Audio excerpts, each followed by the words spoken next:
Hello दोस्तों। आप जानते हैं किसी वस्तु को विद्युत में या इलेक्ट्रीफाइड करने का मतलब क्या है, या किसी वस्तु को चार्ज करने का मतलब क्या है। मैं आपको इस वीडियो में ये समझाऊंगा कि किसी वस्तु को चार्ज किस किस प्रकार से किया जा सकता है, आवेशित या चार्ज या विद्युत में कोई वस्तु कैसे बनाई जा सकती है।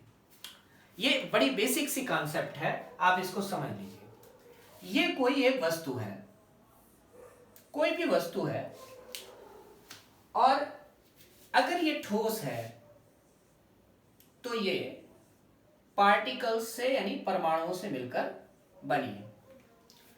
परमाणुओं के सेंटर में प्रोटॉन्स और न्यूट्रॉन्स होते हैं। प्रोटॉन पॉजिटिव होते हैं, इसलिए न्यूक्लियस पॉजिटिव होता है, और उनके चारों तरफ इलेक्ट्रॉन्स चक्कर लगाते हैं जो नेगेटिव होते हैं। तो इस धातु में अगर फ्री इलेक्ट्रॉन्स हैं, फ्री इलेक्ट्रॉन्स इसके इंटरमॉलिक्यूलर स्पेस में है, मतलब परमाणुओं के बीच में जो खाली जगह है, इस खाली जगह में नेगेटिव चार्ज यानी कि फ्री इलेक्ट्रॉन्स अगर हैं तो ये वस्तु आवेशित है। यानी अगर पॉजिटिव और नेगेटिव आयंस या चार्ज अलग अलग हैं, वायु में और द्रव में विद्युत का प्रवाह आयनों के द्वारा होता है, और ठोस पदार्थों में विद्युत का प्रवाह इलेक्ट्रॉन्स के द्वारा होता है। यह भी आपको ज्ञात होना चाहिए। तो अगर ये इलेक्ट्रॉन्स हैं तो वो विद्युत में है, और अगर ये फ्री इलेक्ट्रॉन्स नहीं है तो वो विद्युत में नहीं है। और अगर ये फ्री इलेक्ट्रॉन्स हैं भी और साथ ही साथ पॉजिटिव चार्ज भी है, लेकिन दोनों बैलेंस में है, तब भी उसमें इलेक्ट्रिसिटी का फ्लो नहीं होगा।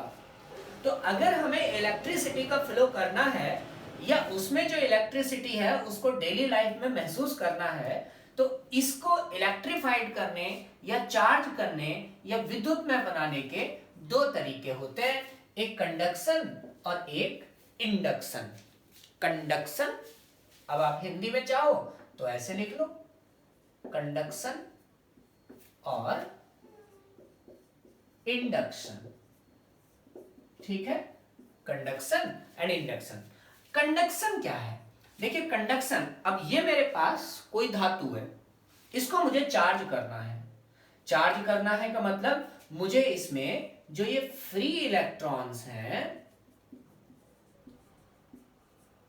इनकी संख्या क्या करनी है? बढ़ानी है। तो ये आवेशित हो जाएगा। तो इसकी संख्या बढ़ाने के लिए मैं क्या कर सकता हूं? पहली चीज, ताप बढ़ा सकता हूं। इसका ताप बढ़ा दिया। अब इसका ताप बढ़ाने से क्या होगा? ताप बढ़ाने का मतलब है बाहर से मैं क्या दे रहा हूं इसको? ऊष्मा, हीट दे रहा हूं।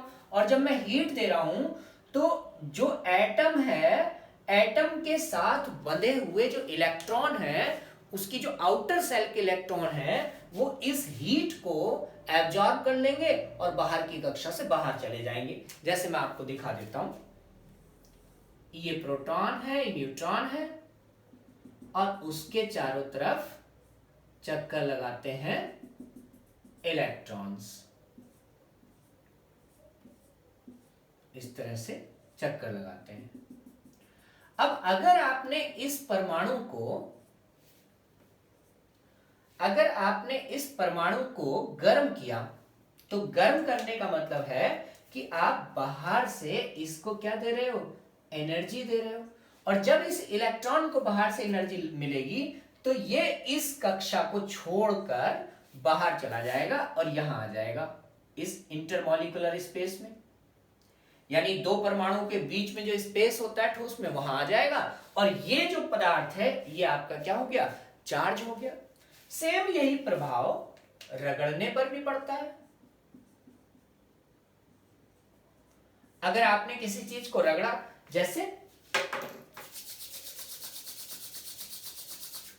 तो जब मैंने इसको रगड़ा तो जो मैकेनिकल एनर्जी है, जो यांत्रिक ऊर्जा है, वो यांत्रिक ऊर्जा किसको मिल गई? परमाणुओं के बाह्य कक्षा के इलेक्ट्रॉनों को मिल गई, और वो इलेक्ट्रॉन यहां से निकलकर इस इंटरमॉलिक्यूलर स्पेस में आ गए और ये चार्ज हो गया। अच्छा, तीसरा मेथड, इसमें प्रकाश डालकर भी हो सकता है।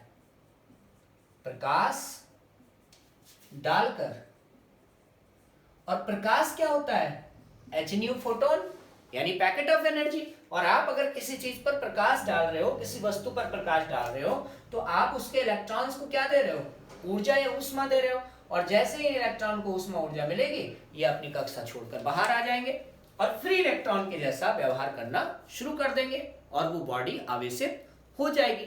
तो कंडक्शन का मतलब है कि बॉडी को बाहर से ऊष्मा देना। अब ऊष्मा देने के मेथड कई प्रकार से हो सकते हैं, जैसे इसमें एक चौथा और भी हम लिख सकते हैं, विद्युत स्रोत से जोड़ देना।